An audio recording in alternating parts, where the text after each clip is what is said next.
चलिए हम आज का सेशन आरंभ करते हैं। सभी ज्योतिष के जानकार और ज्योतिष को ना जानने वाले दोनों के लिए है।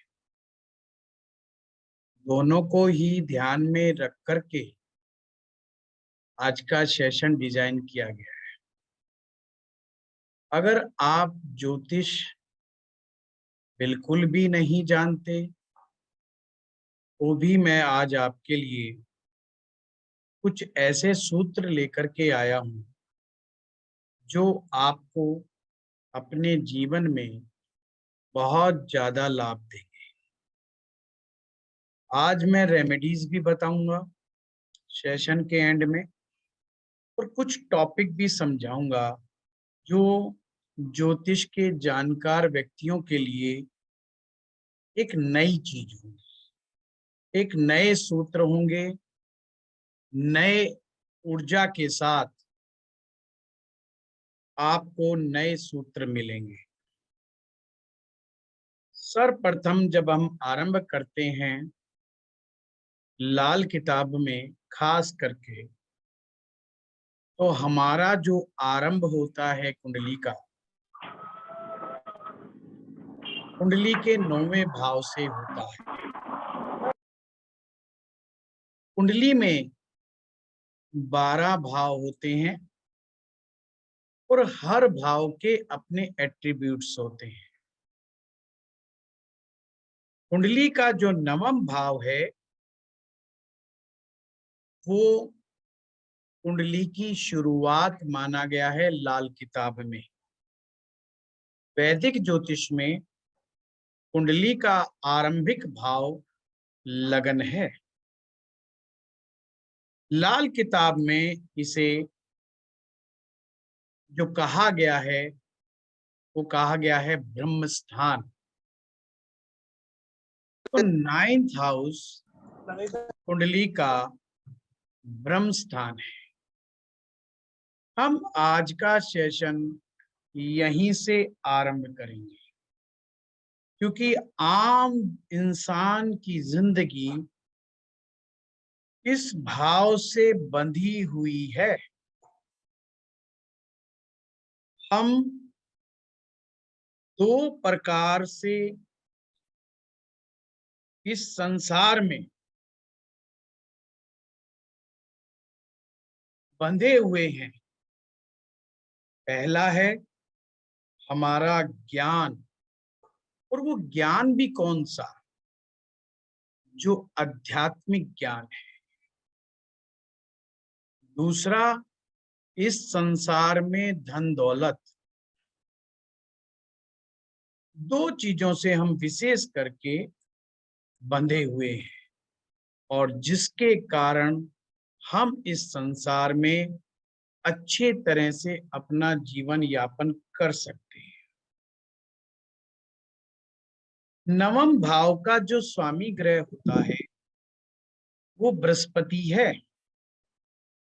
आज के इस सेशन में मैं आपको बताऊंगा आप अपनी जन्म पत्रिका में किस तरह से बृहस्पति को सही ढंग से पहचान पाएंगे कि ये बृहस्पति आपके दोनों गुण लेकर के समाया हुआ है कि नहीं है। आपकी कुंडली में बृहस्पति किसी भी स्थान पर क्यों ना बैठा हुआ हो, वो दो रूप लेकर के बैठता है। और ये जो दो रूप हैं, इसको लाल किताब ने कहा है एक रूप सोने का है, एक रूप पीतल का है। तो याद रखने का आज का सेशन का पहला सूत्र, आपका बृहस्पति कहीं पर भी बैठ जाए, या तो वो गोल्ड के रूप में है या वो पीतल के रूप में है। अब हम लोगों को पहचानना है कि हमारी जन्म पत्रिका में जो गुरु विराजमान है वो गोल्ड के रूप में है या पीतल के रूप में है। आप लोग कहेंगे ये गोल्ड का रूप और पीतल का रूप का क्या मतलब? गोल्ड का जो रूप में होगा बृहस्पति, उसमें दो तरह की विशेष ताकत होगी। पहली ताकत का नाम है आध्यात्मिक ताकत, अध्यात्म बल। ये अध्यात्म बल कह लो या आध्यात्मिक ज्ञान कह लो। अब में से वो क्वेश्चन उठेगा, आध्यात्मिक ज्ञान किसे माने? वह ज्ञान जो हमें इस संसार में मान सम्मान के साथ रहने का ज्ञान दे, नैतिकता का ज्ञान दे, और साथ में इस संसार से विदा हो जाने के बाद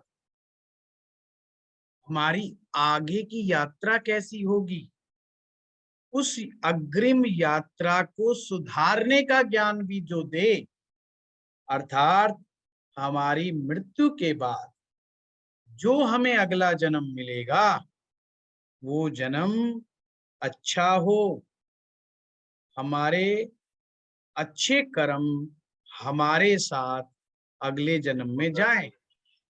इन चीजों का ज्ञान, इन चीजों का ज्ञान जिस व्यक्ति को होता है वो आध्यात्मिक ज्ञान वाला व्यक्ति होता है।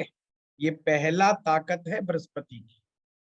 ये जो जिसका भी बृहस्पति गोल्ड के रूप में होगा उसमें ये ताकत होगी।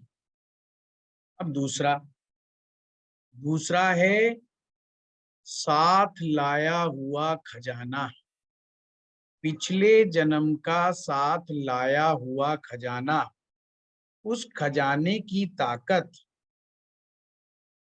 हमें बताती है कि बृहस्पति कितना उम्दा है। तो अब याद रखने के लिए मैं फिर से बड़े आराम आराम से कराऊंगा, बड़े आसानी से, कि दो तरह का ज्ञान, आध्यात्मिक ज्ञान और धन कमाने का ज्ञान।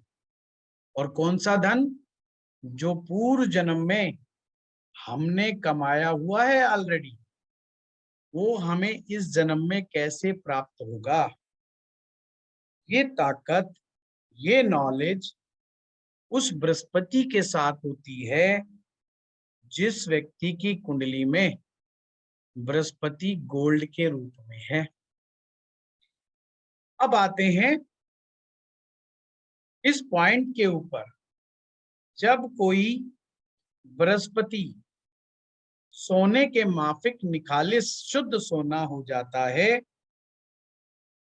तो व्यक्ति को इस जीवन में धन तो बहुत प्राप्त होता है, साथ में वो व्यक्ति बहुत बड़ा दानी हो जाता है। ये लक्षण बता रहा हूं मैं आपको। लक्षण क्या होंगे जिसका गोल्ड वाला बृहस्पति होगा? कि वो बहुत बड़ा दानी हो जाता है। इस समाज में लॉ मेकर होता है, यानी नियम कानून को बनाने वाला। वो समाज को बताता है कि समाज को कैसे रहना चाहिए, समाज को सुव्यवस्थित ढंग से चलाने के लिए किन रूल्स रेगुलेशन का पालन करना चाहिए, और साथ में कौन कौन से रीति रिवाज हैं जो हमारे बुजुर्गों ने बनाए, जो हमारी परंपरा से आए, वो सभी के सभी कैसे पालना उनकी करनी है। साथ में ऐसे व्यक्ति का ज्ञान समाज के हित के लिए ही होता है। ऐसे व्यक्ति बड़ी बड़ी संस्थाओं को शोभा देते हैं, उच्च पदों पर विराजमान हो जाते हैं, या किसी ऑर्गेनाइजेशन के हेड हो जाते हैं, या किसी धार्मिक संस्थाओं के हेड हो जाते हैं। तो ये गोल्ड का बृहस्पति हमें समझा देता है कि चाहे व्यक्ति का जन्म झोपड़ी में ही क्यों ना हुआ हो, जिसका बृहस्पति निखालिस सोना होगा, वो व्यक्ति जीवन के उच्चतम पायदान तक पहुंचेगा ही पहुंचेगा। अब हम आते हैं दूसरी तरफ, जिनका बृहस्पति पीतल के समान होगा। अब ये सिर्फ एक मुहावरा है, समझाने का तरीका है कि बृहस्पति पीतल के समान है या सोने के समान है। पीतल का मतलब मिश्र धातु, यानी कुछ और धातुएं से मिलकर के बना, जो देखने में तो सोने की तरह लगती है, क्योंकि पीतल का रंग भी पीला ही है, पर वास्तविक वैल्यू सोने की तरह नहीं होती। अर्थात वो लोग जो देखने में ज्ञानी नजर आते हैं, सुनने में बहुत बड़े उच्च कोटि के विद्वान नजर आते हैं, पर वास्तव में उनके जीवन में नैतिकता नहीं होती, अपितु दिखावा होता है। ये दिखावा वाला जो बृहस्पति होता है, या जिसे आप दिखावटी बृहस्पति कह सकते हो, वो बृहस्पति समाज के हित की ना सोच करके अपितु अपने स्वार्थ पूर्ति की ही सोचता है, अपने परिवार के बारे में ही केवल सोचता है, और उसे छोटी मोटी बेईमानी करने से, झूठ बोलने से कोई फरेज नहीं होता। कलयुग को देखें तो हम इस तरह का बृहस्पति अपना घर परिवार चलाने में सक्षम माना गया है, पर ये आगे की यात्रा के लिए उत्तम नहीं माना गया। बृहस्पति को दो जहान का मालिक बताया है। लाल किताब कहती है बृहस्पति दो जहान का मालिक, अर्थात इस संसार का भी और दूसरा संसार, यानी कि जिसे हम स्वर्ग लोक कहते हैं। स्वर्ग लोक का स्वामी ग्रह भी बृहस्पति होता है। हमारी आगे की यात्रा, हमारी मृत्यु के बाद की यात्रा किस तरह की रहेगी, क्या हम अपने कर्मों में इतनी शुद्धि लेकर के आ पाएंगे कि जो हमारी अग्रिम यात्रा में जो कर्म हमें मदद पहुंचा सके। आज का सेशन हम इसी बात पे करेंगे कि किस तरह से हम अपनी जन्म कुंडली के बृहस्पति को पहचाने। तो आइए अब हम पहचानने के लिए कुछ सूत्र मैं आपके लिए लेकर के आया हूं। इन लोगों का बृहस्पति मंदा माना जाता है, उसके ऊपर हम डिस्कस करेंगे। पहली चीज, पहला सूत्र, इनको जिन्होंने मेरा लाल किताब का कोर्स किया है वो लोग भी नोट करें, जिन्होंने नहीं किया है भी नोट करें, ज्योतिष में जो लोग इंटरेस्ट रखते हैं वो लोग भी नोट करें, और जो लोग इंटरेस्ट नहीं रखते हैं वो भी लोग नोट करें। अगर आपकी कुंडली में शुक्र ग्रह छठे भाव में बैठा हो, किसी भी व्यक्ति की कुंडली में अगर शुक्र छठे भाव में होगा तो बृहस्पति मंदा असर देने वाला माना जाए। अब ये जो मंदा शब्द है, इसका मतलब पीतल के जैसा। अगर मैं कहूं बृहस्पति उम्दा असर देगा, तो आपने समझना है बृहस्पति सोने के जैसा। सिंपल है। और जिसकी कुंडली में बृहस्पति उम्दा होगा, ये उस बात की पहचान होगी कि व्यक्ति पूर्व जन्म में ही वेल्थ के मामले में बहुत अच्छा रहा है, और उसको वेल्थ का त्याग करने में कतई हिचकिचाहट नहीं होती। बड़े बड़े दान और पुण्य करने में कोई हिचकिचाहट नहीं होती। पुण्य कर्म करने में किसी प्रकार की कोई हिचकिचाहट नहीं होती। पहला सूत्र, शुक्र यदि छठे में बैठे तो समझो 3 ग्रह अपना मंदा असर दे देते हैं। बृहस्पति तो देता ही देता है, सूर्य और मंगल भी मंदा असर देते हैं। पॉइंट नंबर 2, जिन लोगों की कुंडली में मंगल बद्ध हो जाता है, जिन कुंडली में मंगल बद्ध हो जाता है, वहां पर भी बृहस्पति मंदा असर ही देता है। तीसरा पॉइंट, ये वो मैं पॉइंट बता रहा हूं जहां पर आप आंख बंद करके, आंख मूंद करके समझ पाओगे कि बृहस्पति निखालिस गोल्ड है या बृहस्पति पीतल का रूप है। अब कई जो नए लोग हैं उनको लिए ऐसा हो सकता है, उन्हें लगे कि ये मंगल बद क्या होता है।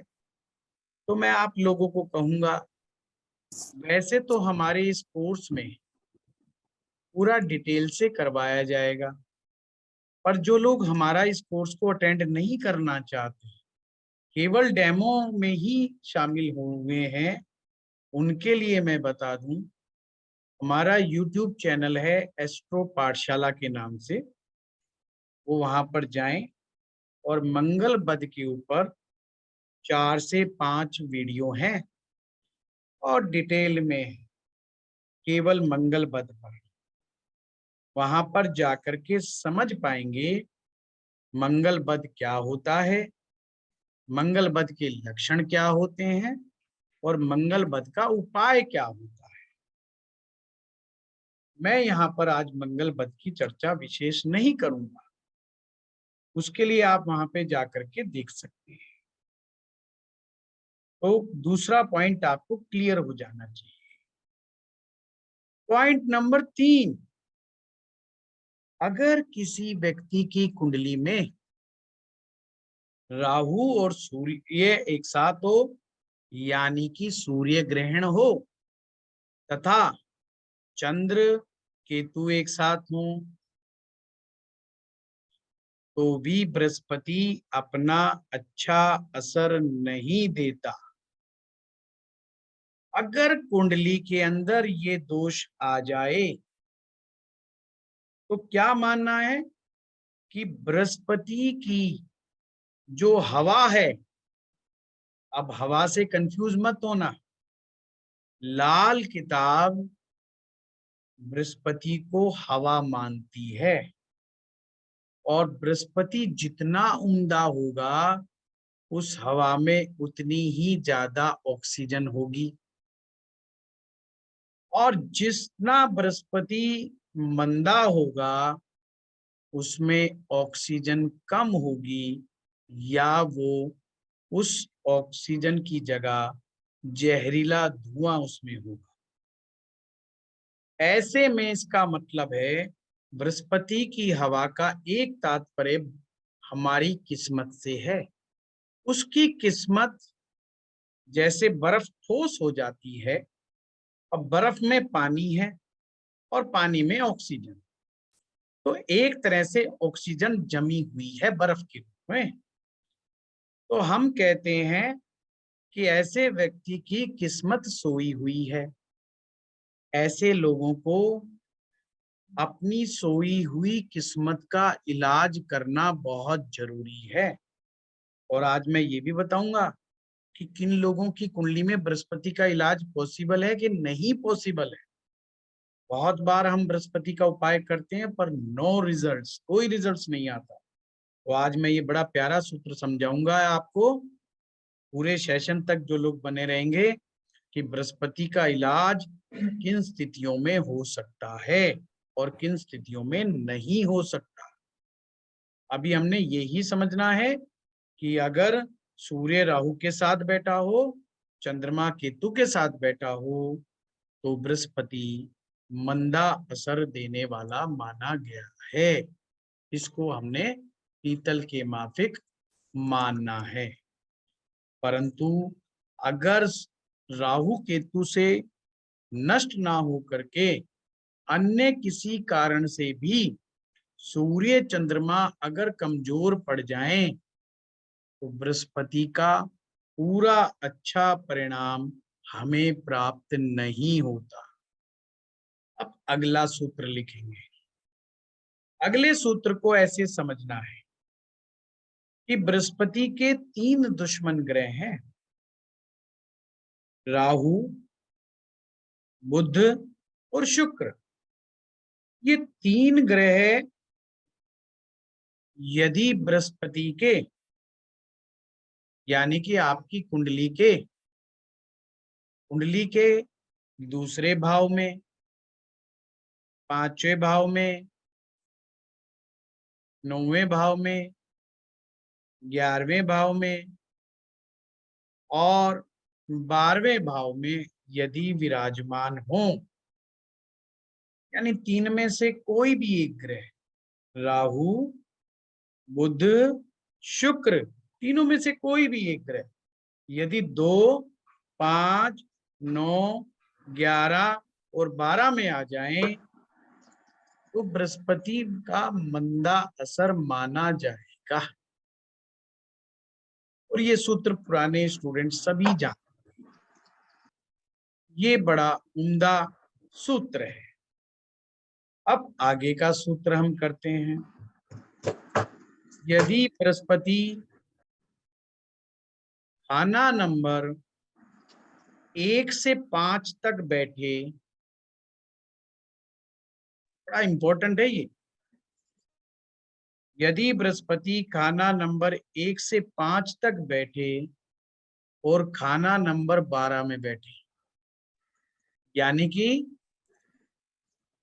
पहले भाव में, दूसरे भाव में, तीसरे में, चौथे में, 5वें में और 12वें भाव में यदि बृहस्पति बैठ जाए तो यहाँ पर बैठा हुआ बृहस्पति शनि ग्रह को और सूर्य ग्रह को मदद पहुंचाते हैं। अब बड़ा इंपॉर्टेंट है समझने वाली बात। अगर किसी का भी बृहस्पति इन खानों में बैठा हुआ है तो वो सूर्य को और शनि को हेल्प करेगा। सूर्य को हेल्प का मतलब आप जीवन में रेस्पेक्ट कमा पाएंगे, आपका यश मान सम्मान होगा। बहुत सारे लोग जीवन में धन कमा लेते हैं परंतु सम्मान नहीं कमा पाते। कौन से लोग होते हैं वो, आज इस बात से पता चलेगा।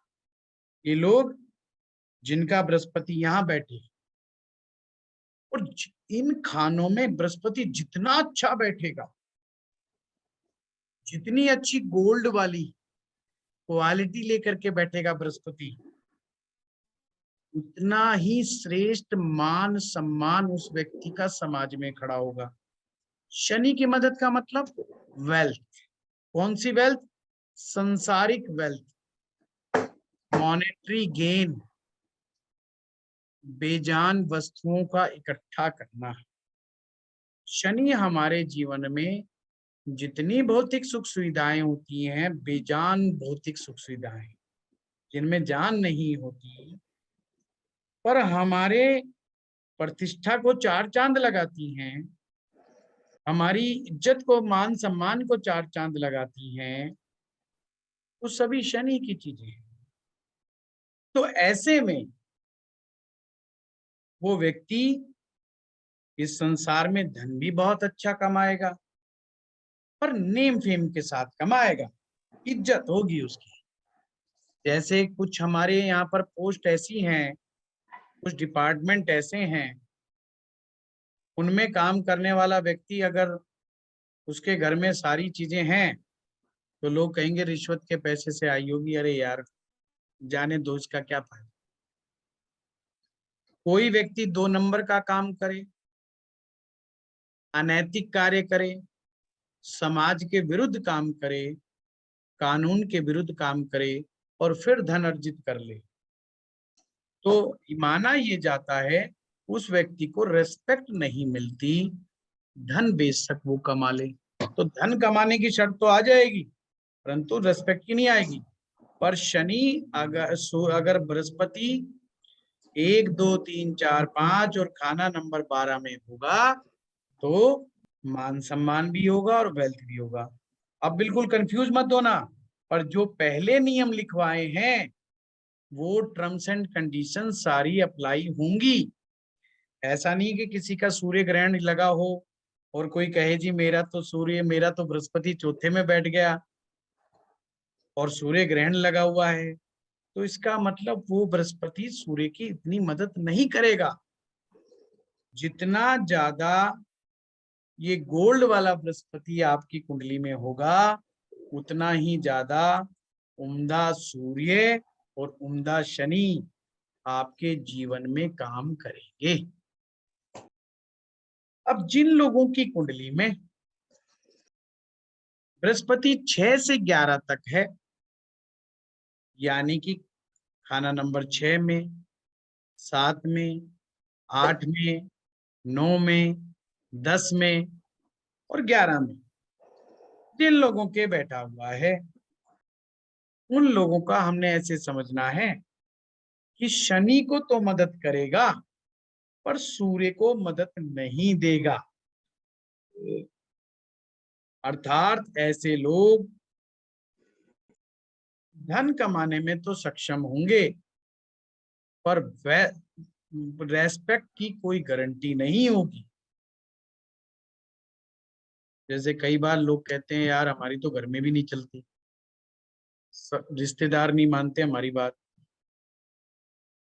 यानी कि रेस्पेक्ट का मतलब आपकी कही गई बात की वैल्यू सामने वाला करता हो, वो ही यश मान सम्मान कहलाता।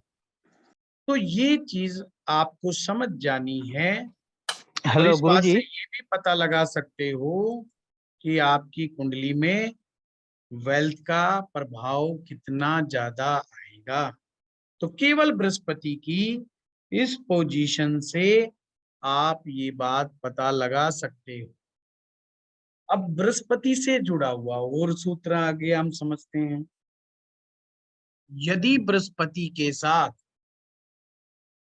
सूर्य या मंगल बैठा हो या सूर्य मंगल संबंध बनाए, बृहस्पति सूर्य और मंगल के साथ संबंध बनाए तो ये बहुत अच्छा संबंध माना जाता है। तांबे का गुण वाला व्यक्ति भी गोल्ड में कन्वर्ट हो जाता है। तांबे के गुण वाला व्यक्ति भी गोल्ड में कन्वर्ट हो जाता है।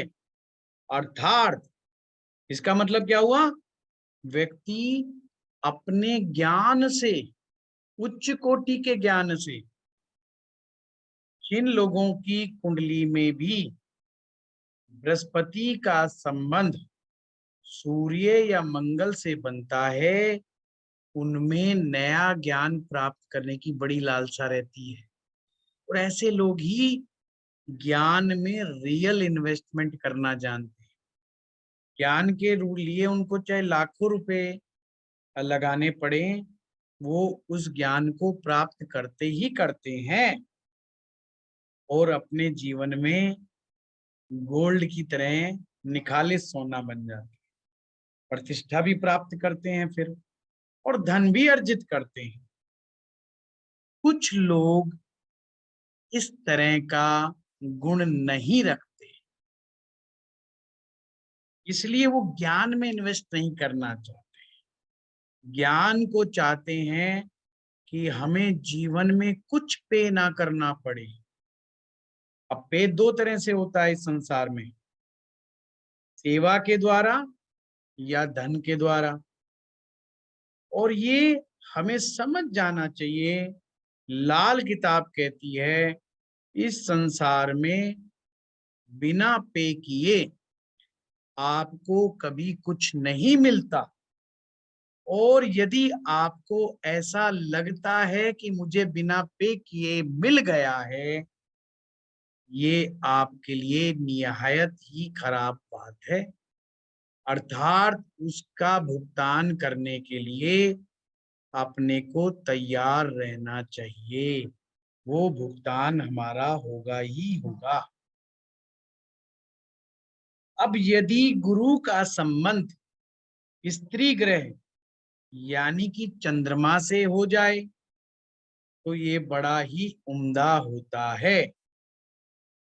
तो उसकी मिट्टी दूध के माफिक बिकती है। यानी ऐसा व्यक्ति छोटा सा कोई थोड़ा सा भी ज्ञान ग्रहण कर लेगा तो ज्ञान बड़ी ऊंची कीमत के ऊपर जाकर के उसकी मान्यता प्राप्त होती है। ये बड़े इंपॉर्टेंट सूत्र मैं आज आपको दे रहा हूं। जिन लोगों ने मेरा पुराना सेशन अटेंड किया है, जिन लोगों ने मेरी लाल किताब का कोर्स अटेंड पहले कर चुके हैं, और आज का ये सेशन जो लोग अटेंड कर रहे हैं, दोनों मिलाकर के सूत्र बना लेना। इसके बाद बृहस्पति में कुछ सीखने लायक उतना विशेष नहीं रहेगा। हाँ, टेक्निकल पॉइंट जरूर आप लोगों को थोड़ा समझना पड़ेंगे। ठीक है। राजेश कुमार जी बोल रहे हैं यूट्यूब एस्ट्रो पाठशाला नाम से सर्च कर लीजिएगा, आ जाए।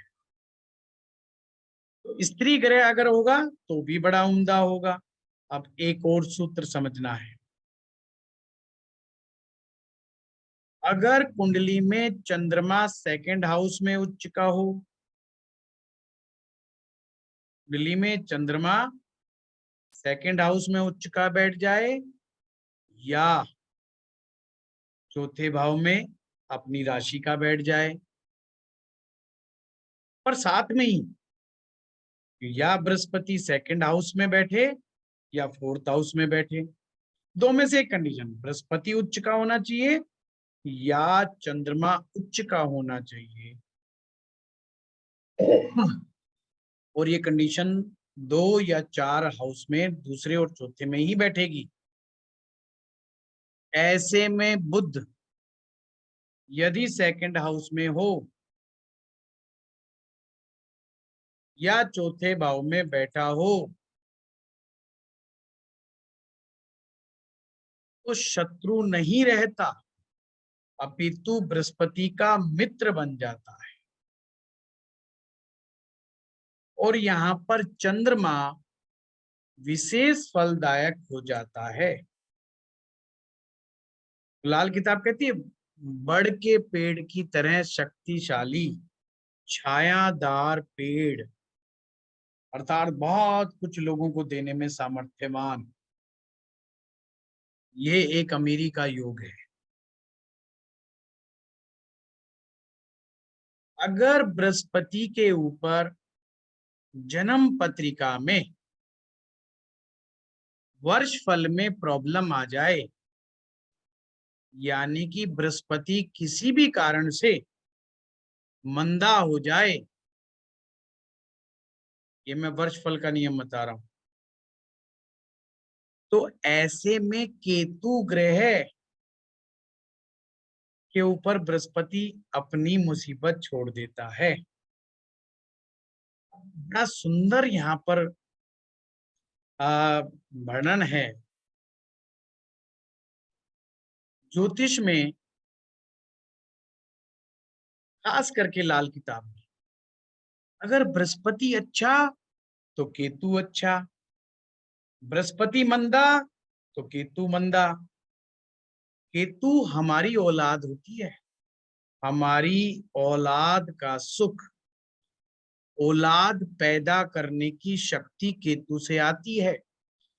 हमारी आने वाली नस्लें, हमारा कुल खानदान की आने वाली नस्लें, ये केतु बताता है।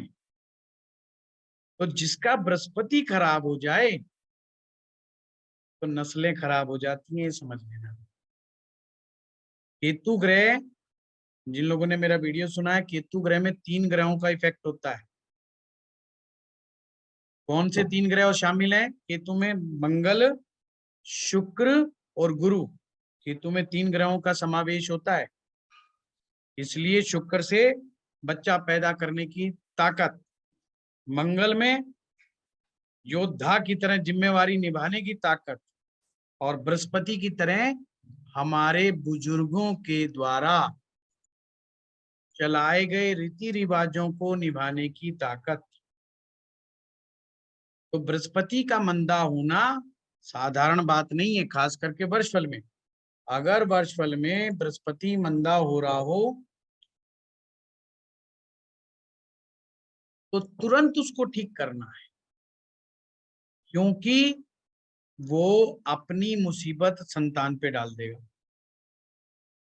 वर्षफल में। उसी समय बच्चा आपकी पढ़ाई में दिक्कत आ जाएगी, बच्चे के रोजगार में दिक्कत आ जाएगी। और ये ध्यान रखना, आगे मैं बताऊंगा, बृहस्पति की पहचान यही है। अगर कुंडली में किसी भी तरह से केतु मंदा असर देगा तो केतु के मंदे होने से पहले बृहस्पति अपने लक्षण पैदा करना शुरू कर देता है। वो कौन कौन से हैं वो भी मैं आपको बताऊंगा। अभी का सूत्र यही लिखना है कि अगर बृहस्पति मंदा तो केतु मंदा, केतु मंदा तो बृहस्पति मंदा। तो अपनी नस्लों को सुधारने के लिए हमें बहुत जरूरी है, बृहस्पति को सुधारना जरूरी है।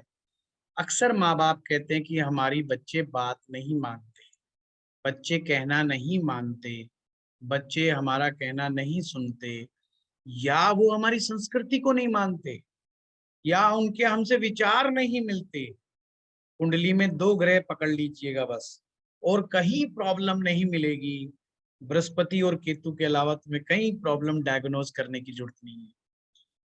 अक्सर मैं कहता हूँ लाल किताब बहुत आसान है, लोग कंफ्यूज हो जाते हैं, बहुत सारी चीजों में घुसते हैं। नहीं, सिंपल। बच्चे कहना नहीं मान रहे, बच्चों का स्वास्थ्य ठीक नहीं है, बच्चों की हेल्थ ठीक नहीं है, बच्चों का कैरियर ठीक नहीं है, बच्चों की मैरिज लाइफ ठीक नहीं है, शादी कर दी है, शादी अच्छी नहीं चल रही है, माँ बाप का गुरु और केतु ही दुष्प्रभाव में है, और उसी का इलाज करना है। अब अगला सूत्र लिखेंगे हम।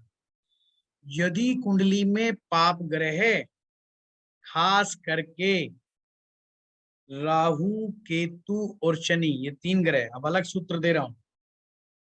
अगर राहु, केतु और शनि ये 3 ग्रह मंदे हो जाएं तो बृहस्पति मंदा हो जाता है। जो हम श्वास लेते हैं ना, ये जो हवा है, ऑक्सीजन वाली हवा, यही बृहस्पति है। कई बार मैं हंसते हुए कहता हूँ प्राणायाम करो, तो उन्हें लगता है तो बाबा रामदेव का जो है सूत्र है। नहीं, ये लाल किताब का सूत्र है। प्राणायाम करने से आप जितनी अच्छी ऑक्सीजन अपने अंदर ले सकते हैं, आप अपने बृहस्पति को उतना ही शुद्ध बनाते हैं। इसलिए शास्त्र में कहा है, संतान पैदा करने से पूर्व आपको 2 काम करने हैं, प्राणायाम का अभ्यास और साधना। ये 2 कार्य करने के बाद संतानोत्पत्ति अगर करें तो पीढ़ियां सुरक्षित रहती हैं। बृहस्पति और केतु ये 2 ग्रह ऐसे हैं जिन्हें दरवेश कहा जाता है। दरवेश का मतलब होता है प्रोटेक्टर, पहरेदार, हमारे घर का पहरेदार, हमारे खानदान का पहरेदार। तो आपने ये समझना है, बृहस्पति और केतु ये दोनों दरवेश ग्रह हैं। दरवेश यानी हमारा पहरेदार, हमारी आने वाली नस्लों का पहरेदार, हमारी औलाद का पहरेदार, हमारे खानदान का पहरेदार। हमारे खानदान के अच्छे विचार, हमारे खानदान के द्वारा किए गए अच्छे कर्म, इन सभी का की प्रोटेक्शन ये 2 ग्रह करते हैं, जिनका नाम है गुरु और केतु। ये बड़ा ध्यान से, बड़ा इंपॉर्टेंट सूत्र है। और आपको एक चीज और ध्यान रखनी है। क्या ध्यान रखनी है? क्योंकि जहां से बृहस्पति खराब होता है वहीं पर हमारी कुंडली में पितृ दोष उत्पन्न होता है। यानी पितृ दोष कैसे होता है, कैसे देखेंगे? कुंडली के दूसरे भाव में, पांचवें भाव में, नौवें भाव में और 12 भाव में, 4 भाव याद रखो। दूसरा, पांचवा, नौवां और 12वां, या 11वां याद नहीं रखना। ये 4 भाव ऐसे हैं, यदि यहाँ पर राहु बैठ जाए तो पितृदोष पैदा हो जाता है। पितृदोष का मतलब हमारे बुजुर्गों के द्वारा किए गए गलत कर्म हमें भुगतान करने पड़े। और हर व्यक्ति को अपने बुजुर्गों के द्वारा किए गए गलत कर्मों का भुगतान इस जन्म में करना पड़ता है।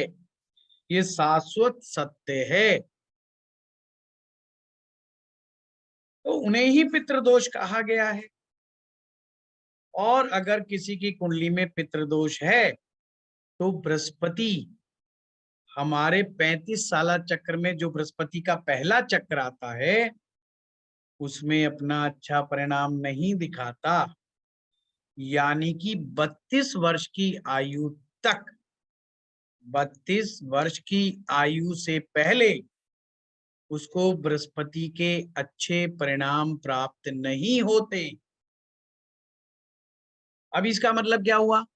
बृहस्पति के अच्छे परिणाम का मतलब सिंपल, पढ़ी हुई शिक्षा ढंग से काम नहीं देती, अच्छे ढंग से रोजगार सेट नहीं होता, ज्ञान उत्तम तरह का नहीं होता, विचार, हमारे अच्छे विचार नहीं होते, बुरे बुरे ख्यालात जीवन में बड़े आते, हम गलत तरह का खान पान भी बड़ा इस्तेमाल कर लेते हैं, दाम्पत्य जीवन में प्रॉब्लम आती है।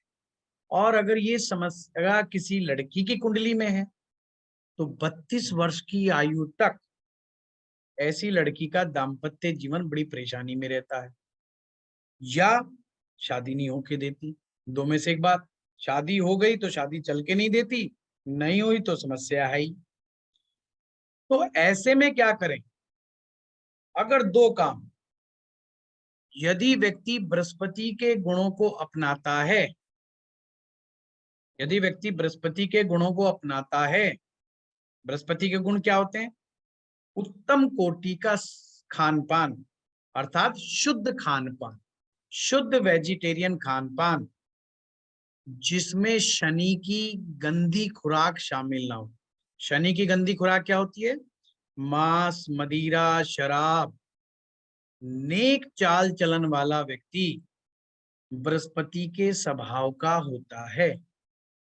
धार्मिक स्वभाव रखे, नेक चाल चलन रखे, उत्तम ज्ञान की तरफ भागे, मतलब ज्ञान ग्रहण की तरफ हमेशा लालसा बनी रहनी चाहिए कि मुझे अध्यात्म का ज्ञान होना चाहिए, ज्योतिष का ज्ञान मुझे प्राप्त करना है, साधनाओं का ज्ञान मुझे प्राप्त करना है, ऐसी मंशा उसको रखना। हमारे ऋषियों की परंपरा का ज्ञान करना है, वेदांग का ज्ञान प्राप्त करना है। ऐसी मंशा लेकर के जो 32 वर्ष की आयु तक अपना जीवन यापन करते हैं, बड़े बुजुर्गों की सलाह से ही काम करते हैं। उन्हें कोई उपाय करने की जरूरत नहीं, बेशक पितृदोष भी कुंडली में क्यों ना हो, और उनका घर, अब वास्तु पे आइए, उनका घर बृहस्पति वाला हो। अब यहाँ पे समझना होगा कि बृहस्पति वाला घर कैसा होता है। सिंपल बात है, वह घर जिसमें ईशान कॉर्नर, ईशान दिशा, यानी कि नॉर्थ ईस्ट कॉर्नर किसी भी प्रकार से दूषित ना हो, उसे कहते हैं बृहस्पति का घर। यानी कि यहाँ पे टॉयलेट नहीं होनी चाहिए ईशान कोण में, बाथरूम नहीं होना चाहिए, रसोई नहीं होनी चाहिए यहाँ पर, कूड़ा कबाड़ा नहीं होना चाहिए यहाँ पर, या अर्थ एलिमेंट यहाँ पर नहीं होना चाहिए। पीला रंग मत करवा लेना, पीला रंग यहाँ पर इस दिशा में नहीं होना चाहिए। तो बहुत सारी चीजें हैं। अगर नहीं है, ये दो चीजें हैं, बृहस्पति के गुणों को फॉलो करता है और उसका घर यानी ईशान दिशा उसकी घर में ठीक है, कोई उपाय नहीं करेगा, 32 वर्ष की आयु के बाद अपने आप भाग्य चमकने लग जाएगा। बृहस्पति अपना उम्दा फल देगा, ये समझ लीजिए। बड़ा काम का ये मैं सूत्र दे रहा हूं। उन लोगों को कभी भी घबराने की जरूरत नहीं है। कुंडली में खाना नंबर 12, जो कि बृहस्पति का खुद का घर है, ये राहु का घर भी है। तो इससे रिलेटेड मैं सूत्र बता रहा हूं। यहां पर जो राहु है 12वें भाव में, ये राहु का पक्का घर है एक प्रकार से। यहां पर राहु की चलती है। इस जहान से दूसरे जहान में जाने का जो दरवाजा है वो वही राहु है। देखिए कमाल की बात, इस जहान से दूसरे जहान यानी इस दुनिया से दूसरी दुनिया में आने और जाने का जो दरवाजा है वो राहु है। अर्थात हमारा जो जन्म होता है इस संसार में, वो भी राहु के कारण होता है। और राहु कौन है? मायावी ग्रह है। हम जब माया में फंसे होते हैं तो हमारा रीबर्थ होता है, हम इस संसार में आते हैं और माया में फंसे फंसे चले जाते हैं तो भी हम अगले जो जहान में जाते हैं। तो इस जहान में आने और जाने का जो दरवाजा है वो ही राहु है। और ये दरवाजा कैसा होगा? जैसा राहु होगा। अर्थात आपकी कुंडली में राहु अगर मद्दा हुआ, खराब हुआ, तो निश्चित रूप से आप बार बार जन्म लोगे, बार बार मरोगे, बार बार जन्म लोगे, वापस इस रिसाइकल से बाहर नहीं कभी निकल पाओगे। जिसे हम सनातन धर्म में मोक्ष कहते हैं, उस कल्पना से दूर हो जाएंगे। और यहाँ पर बृहस्पति, अगर किसी का राहु खराब हो तो बृहस्पति ऑक्सीजन वाला नहीं होता, जहरीली धुआं वाला होता है। जहरीली धुआं का मतलब समझ लो, मैं यह समझा दूं, यहाँ का मतलब ये धुआं में रहेगा वो, बुरे विचार वाला। ध्यान रखना, बृहस्पति कभी भी किसी के खिलाफ नहीं होता। बृहस्पति हमेशा सभी के लिए सुख, शांति और वैभव की प्रार्थना करता है। इसलिए बृहस्पति को ब्राह्मण कहा है। ब्राह्मण वही होता है जो सदैव कल्याण की बात करे और मानव हित की बात करे, समाज को सही मार्ग दिखाए। और ब्राह्मण पैदा नहीं होता, ब्राह्मण बना जाता है। तो जो ब्राह्मण बनने की जो प्रक्रिया है, वही आपकी कुंडली में आपके पीतल से सोना बनने की प्रक्रिया है, स्वर्ण बनने की प्रक्रिया है, ब्राह्मण हो जाने की प्रक्रिया है। आपने श्री सूक्त का पाठ बड़ा करते होंगे, जो लक्ष्मी जी को मानते हैं। श्री सूक्त क्या है? श्री सूक्त भी तो तांबे से सोना बनाने की प्रक्रिया ही तो है। उसमें वही सूत्र छिपे हुए हैं। मानवीय गुणों का मानवीय गुणों का उत्थान, उच्चतम कोटि तक, उच्चतम शिखर तक अपने विचारों को ले जाएं, अपने जीवन को शिखर तक पहुंचा दें। ऐसा गुण ज्ञान ग्रहण करने वाला व्यक्ति को उच्च कोटि का ज्ञान जो प्राप्त होता है, वो ही यहाँ पर श्रेष्ठता को प्राप्त होता है, वो ही ब्राह्मण होता है, वही सच्चा ब्राह्मण कहलाने लायक बनता है। तो यहाँ पर हमें इस बात को समझना है, अगर राहु मंदा नहीं तो आपकी आगे की गति बहुत अच्छी होगी, आगे की यात्रा सुगम होगी, वो बहुत जरूरी है। इसलिए लाल किताब कहती है, ब्राह्मण का अपमान करोगे तो पितृदोष बना ही रहेगा। ब्राह्मण का अपमान करोगे तो आपकी पुश्तें धन तो कमा लेंगी, सुख शांति उन्हें नहीं मिलेगी, उनके दाम्पत्य जीवन अच्छे नहीं चलेंगे। तो ऐसा व्यक्ति जो ब्राह्मण है या होने की प्रक्रिया में शामिल है, आपने उसका अपमान नहीं करना है। इसलिए हमारे सनातन धर्म में ब्राह्मणों का विशेष सम्मान है, उन्हें धरती का देवता कहा गया है। और लाल किताब ने तो स्पष्ट रूप से लिख दिया, गुरु, ब्राह्मण पीपल और धर्म स्थान, इन चार की सेवा करने से गुरु ठीक हो जाता है। और इनके चार का अनादर करने से या इनको नष्ट करने से गुरु ग्रह नष्ट हो जाता है। और गुरु नष्ट होगा तो केतु नष्ट होगा, केतु नष्ट होगा तो औलाद नष्ट होगी। अब समझने वाली बात क्या है, कुंडली में राहु केतु दो ग्रहों को ही ड्यूटी मिली हुई है छेड़छाड़ करने की, कि ज्योतिष में हमारे जीवन में जितनी भी अनसर्टेनिटी आती है, जितने भी उठापटक आते हैं, उतार चढ़ाव आते हैं, उन सबके पीछे राहु केतु जिम्मेवार हैं। और राहु केतु जब जिम्मेवार हैं, यानी राहु केतु जब शरारत करते हैं, तो हमारे जीवन में कहते हैं ना फिरकी ले गया ग्रह, तो जब जीवन में फिरकी हो जाती है ना हमारी, तो ये राहु केतु की फिरकी है।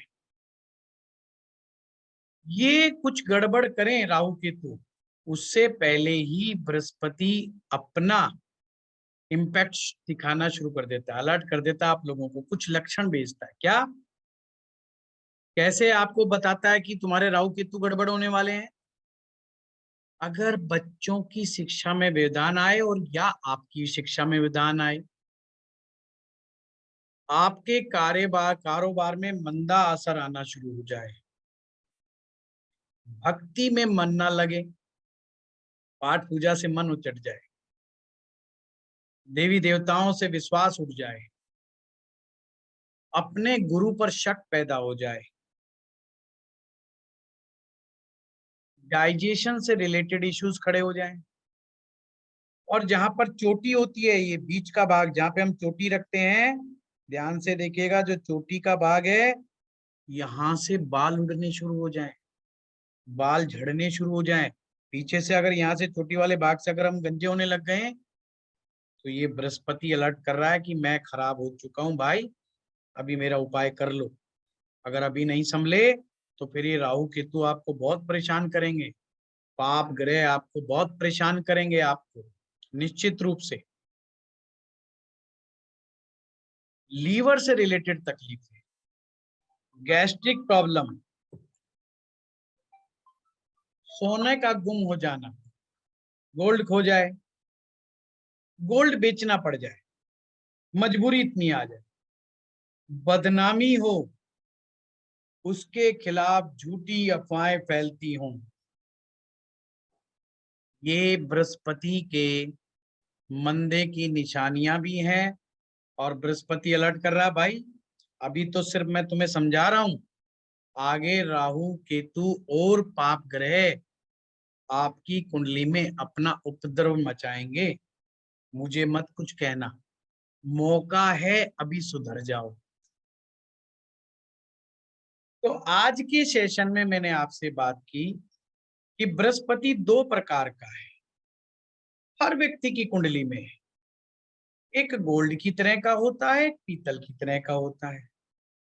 कुछ लोगों ने पूर्व जन्म में बड़े पुण्य किए हुए हैं, बड़े अच्छे कर्म करके आए हैं इस धरती लोक पर, उनका ऑटोमेटिक बृहस्पति उन्हें अपनी कुंडली में गोल्ड के माफिक मिलता है।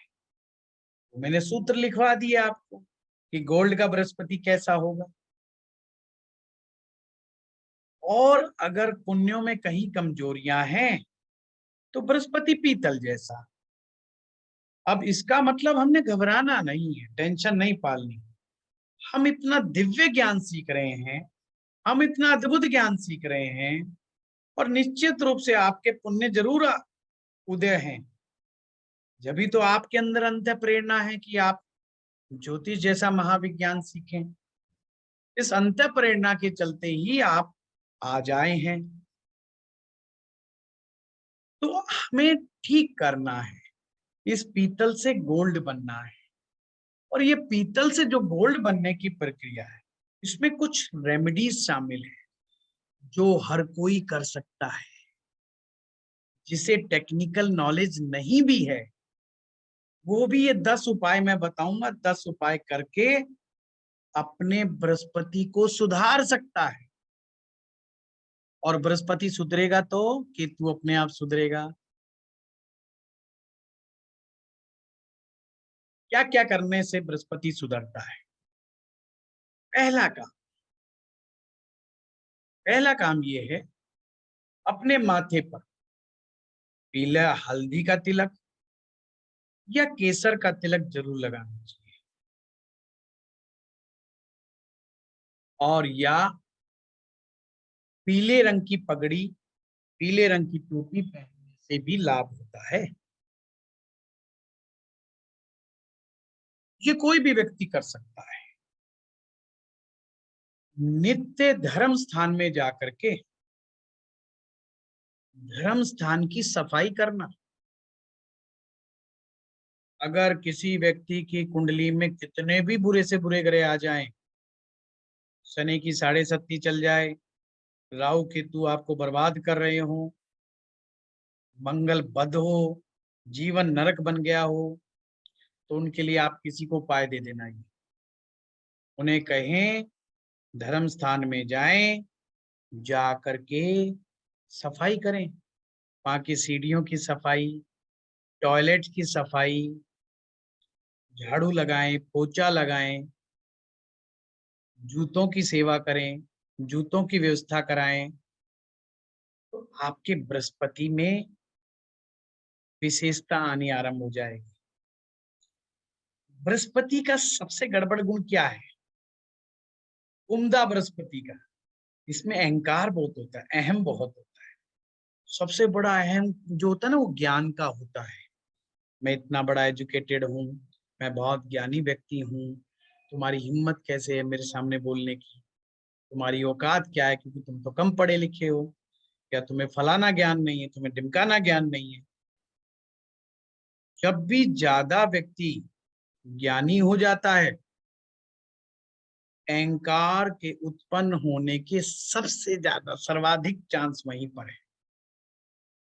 और अहंकार भक्ति को नष्ट करता है, अहंकार ज्ञान को नष्ट करता है, अहंकार आगे की यात्रा को रोक देता है। तो ऐसे में जब हम धर्म स्थान में निम्नतम स्तर का कार्य करते हैं, निम्नतम स्तर, भाई झाड़ू पोछे से ज्यादा नीचे का काम क्या होगा? जब हम वो काम करते हैं, लोगों के चप्पल और जूतों की सेवा करते हैं, तो इससे नीचे का काम क्या होगा मंदिर में? तो हमारा अहंकार समाप्त हो जाता है, अहम समाप्त हो जाता है। और जिस ज्ञानी व्यक्ति का अहम समाप्त हो जाता है, मरने के बाद इस जीवन में उसको बेशक लोग याद करें कि ना करें, जिंदा जी, मरने के बाद उसकी गाथा अमर हो जाती है। अर्थात उसको कई कई पुस्तों तक याद रखा जाता है उस व्यक्ति को। तीसरी बात, जो लोग बुजुर्गों के कहने से, बुजुर्गों की सलाह से ही अपना काम करते हैं, लूप पॉल में लेना है ना, लूप, उसको शामिल कर लेना, बुजुर्ग को शामिल कर लेना, कोई भी नया काम करें, बेशक बुजुर्ग उस चीज के लिए सहमति दें ना दें, उनको कन्विंस करते रहे, पर बिना बताए या उनको इग्नोर करके कोई फैसला जिंदगी में ना करें। जब भी हम बुजुर्गों को इग्नोर करके कोई फैसला करते हैं, काम करते हैं, बृहस्पति का आशीर्वाद नहीं होता। और ध्यान रखना, बृहस्पति हमारी मैरिज को बचा करके रखता है, खास करके कन्या के विषय में, लड़कियों के विषय में। इसलिए हमारे यहाँ परंपरा है कि शादी हो गई है, बोला माँ बाप का आशीर्वाद जरूरी है, बुजुर्गों का आशीर्वाद जरूरी है। अपने बच्चों को समझाएं कि बिना माँ बाप के कहे के फैसले शादी जैसे नहीं करने। और नहीं तो मैं आपको सूत्र देता हूं, जिन लोगों ने भी अपने माँ बाप की मर्जी के खिलाफ, माँ बाप के आशीर्वाद के बिना, बुजुर्गों के आशीर्वाद के बिना शादियां की हैं, उनकी मैरिज लाइफ में या उनकी लाइफ में बृहस्पति और केतु की प्रॉब्लम देखने को मिलेगी ही मिलेगी। आप छोटे से छोटा भी काम करते हैं, अपने दादा को, परदादा को, जो भी अवेलेबल है, माता पिता को बताएं, समझाएं। जब तक उस काम को आरंभ ना करें, जब तक वो कन्विंस ना हो जाएं या आपको सहयोग ना दे और उनको आशीर्वाद देते तो बल्ले बल्ले, तो काम में सफलता प्राप्त होगी। अगला उपाय, गुरु के चरणों में नतमस्तक होना। गुरु के जो चरण है ना, जिसे हम चरण पादुका भी कई बार कह देते हैं, ये केतु का स्थान होता है। पाठ पूजा करने की विधि का ज्ञान बृहस्पति को होता है, और पाठ पूजा का जो स्थान है, गुरु का जो स्थान है, चरण पादुका रखने का जो स्थान है, जिस स्थान पर बैठ के आप पूजा करते हो, वो केतु का स्थान होता है। तो जब हम गुरु के श्री चरणों में मत्था टिका देते हैं, पाँव में मत्था टिका देते हैं, चरणों में मत्था टिका देते हैं, तो गुरु के दोष खत्म हो जाते हैं, केतु के दोष खत्म हो जाते हैं। इसलिए हमारे यहाँ पे चरण पादुका पूजन का विधान है। जो लोग कर्म कांड जानते हैं या कर्म कांड करते रहते हैं, वो जानते हैं चरण पादुका पूजन हमारे यहाँ पे विशेष रूप से होता है। अपने रीति रिवाजों को मानना और रीति रिवाजों के अनुसार काम करना, ये भी गुरु के लिए अच्छा है। भगवान विष्णु जी के स्थानों में जाकर के, उनके मंदिरों में जाके, उनके तीर्थ स्थान पे जाकर के सोने का दान, गोल्ड का दान। देखिए, यहाँ पर मैं एक चीज पहले कहना चाहता हूँ, दान हमेशा यथाशक्ति होना चाहिए, सामर्थ्य के अनुसार होना चाहिए। ये नहीं कि ज्यादा पुण्य कमाने के चक्कर में अपनी हालत खराब कर लो। पर हाँ, अगर सामर्थ्य जबरदस्त है, अच्छा है, और फिर भी दान नहीं करते, ये भी खराब है, तो भी ये बृहस्पति का अवगुण है। तो ऐसे में बृहस्पति अच्छा नहीं है। गुरु को दान करने से, विष्णु जी के स्थान पर जाकर के सोना दान करने से बृहस्पति का दोष दूर होता है। विष्णु पूजन करना, वीरवार के दिन विष्णु सहस्त्र नाम का पाठ करना, ये भी बृहस्पति को उत्तम बनाता है। प्रत्येक वीरवार को पीला फल, पीली मिठाई, पीली चने की दाल, केसर, पीला कपड़ा, ये ब्राह्मण को दान देने से बृहस्पति उत्तम होता है।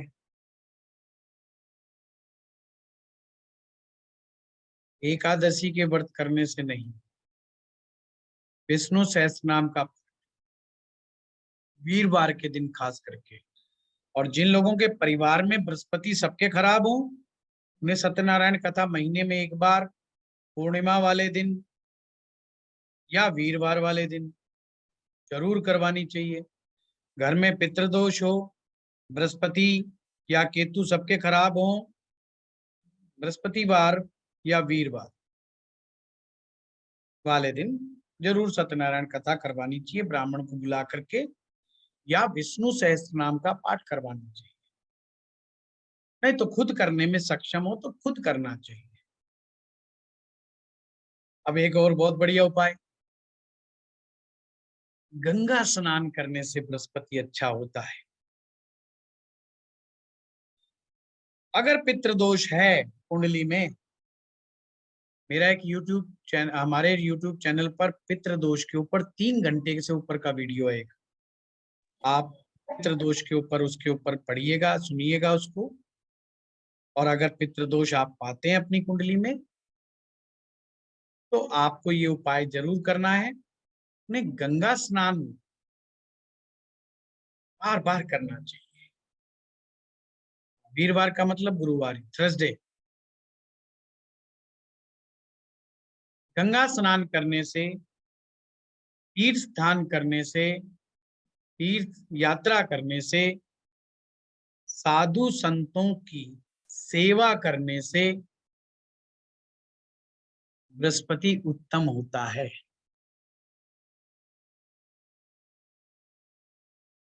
ये 10 उपाय मैंने आप लोगों को बताए, जो कोई भी व्यक्ति कर सकता है। पर ज्योतिष में अगर आपको विशेष उपाय करने हैं, कि कहीं किसी के शनि के साथ बैठा होगा, किसी का राहु बैठा होगा, हर एक की परिस्थितियां अलग अलग होती हैं, हर एक की समस्या अलग अलग होती है, तो फिर किसी की सलाह लेकर के ही, विद्वान व्यक्ति की सलाह लेकर के ही उपाय करने चाहिए। ये भी मैं साथ में आपको कहूंगा, क्योंकि एक्सपर्ट एडवाइस के अंडर में काम करता हूं। अगर आपको मंत्र जाप करना चाहते हैं तो गुरु के वैदिक मंत्रों का पाठ करना चाहिए। गुरु के वैदिक मंत्र मैं आपको ग्रुप में भेज दूंगा। वैसे तो मैं पीपीटी बना के लाया था, पर क्या करें, मैं आदत से मजबूर हूं। अब मेरी तो पीपीटी बनी बनाई रखी रह जाती है, और स्टाफ बना के भी देता है। दिखा देता हूँ आपको, थोड़े दर्शन करा देता हूँ पीपीटी के। ये पीपीटी में अगर बना होगा, ये मैं कोशिश करूंगा कि ये पीपीटी आपके पास भेज दूं। मैं पीपीटी भी भेज दूंगा आप लोगों को आज की, और मैं ये वैदिक मंत्र जो बृहस्पति का है उसको भी मैं भेज दूंगा आपको। और आप हमारी जो लाल किताब का जो बैच है, बहुत लोगों ने उसमें एडमिशन ले लिया है। रेट्रोग्रेड जुपिटर रेमेडीज, यही रेमेडीज होती हैं उमेश जी। रेट्रोग्रेड में बस थोड़ा सा ध्यान रखना होगा, वो रेट्रोग्रेड प्लेनेट आपके खिलाफ है कि आपके फेवर में है। अगर आपके फेवर में, अच्छा सॉरी, एक चीज तो अपन भूल ही गए करनी, जो आज सुबह हम बैठे थे, कि कौन से बृहस्पति का उपाय हो सकता है, किसका बृहस्पति का उपाय हो सकता है। अगर आपका बृहस्पति, ये ध्यान रखिए, आपका बृहस्पति किसी पाप ग्रह के साथ बैठा हुआ हो, जैसे कि शनि, राहु, केतु, शुक्र, बुध, ये पाप ग्रहों के साथ संबंध रखे, या तो साथ बैठ जाए या संबंध रखे, ऐसे बृहस्पति का उपाय पॉसिबल है। परंतु यदि बृहस्पति गोल्ड के माफिक होगा तो उन्हें वो रेमेडी करने की जरूरत नहीं है। अर्चना जी कहती हैं कि लाल किताब रेमेडीज करने से बैकफायर होती है उपायों की। वैदिक में भी बैकफायर होती है अगर हम गलत उपाय कर लें तो। ये ध्यान रखना, बैकफायर का मतलब ये है, आपको प्रॉब्लम सिर दर्द की है और दवा आप पेट दर्द की ले रहे हैं, तो दिक्कत हो सकती है। वो एक्सपर्ट्स की प्रॉब्लम हो सकती है, और कई बार लोग ज्यादा ही ज्ञानी बन जाते हैं, अपनी ही समझ का प्रयोग कर लेते हैं। विषय को समझे बगैर केवल यूट्यूब पर सुन करके कुछ सूत्रों को समझ करके उन्हें ये लगने लग जाता है कि हमें तो लाल किताब के हम एक्सपर्ट बन गए, और वो रेमेडीज अंधाधुंध करने लग जाते हैं। उनके साथ बैकफायर हो सकता है, उसको मैं मना नहीं करूंगा, पर इसमें लाल किताब का कसूर नहीं है कि रेमेडी बिना सोचे समझे रेमेडीज करने वालों का कसूर है। ठीक है, आज का सेशन हम यहीं तक करेंगे, और आप सभी लोगों का बहुत बहुत वेलकम, जिन्होंने हमारे इस सेशन में भाग लिया और शांतिपूर्वक मुझे सुना। मुझे आत्मिक प्रशंसा है कि आप लोगों ने शांतिपूर्वक सुना। मेरा बड़ा सम्मान करते हैं आप लोग, मुझे उस एक पैसे का डाउट नहीं है, और मैं आप लोगों से बहुत खुश हूँ, अपने विद्यार्थियों से बहुत खुश हूँ, क्योंकि ये एक डेमो सेशन था। इसमें आपकी अपनी बातें नहीं रखने का समय होता है। जिन लोगों के भी क्वेश्चन कोर्स से रिलेटेड हैं वो ग्रुप में भेजें।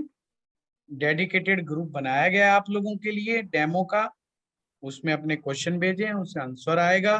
अदरवाइज पर्सनल नंबर आप लोगों के पास है, वहां से बात करके भी कर सकते हैं। आज का सेशन आप लोगों को कैसा लिखा? इस डेमो एस्ट्रोलॉजी ग्रुप में, लाल किताब डेमो वाले लाल किताब में अपने अपने सजेशंस जरूर लिखिएगा। आज का सेशन कैसा लगा आपको? क्या सीखने को मिला? टेक्निकली क्या सीखने को मिला? नया क्या सीखने को मिला? पुराना नहीं, नया क्या सीखने को मिला? एक सूत्र भी मिला तो वो जरूर लिखिएगा, जिससे मुझे पता लग जाए हाँ ये सूत्र आज के सेशन में मैंने नया दिया। ये जरूर लिखिएगा कुछ डेमो वाले से। बाकी आप सब लोगों का बहुत बहुत धन्यवाद।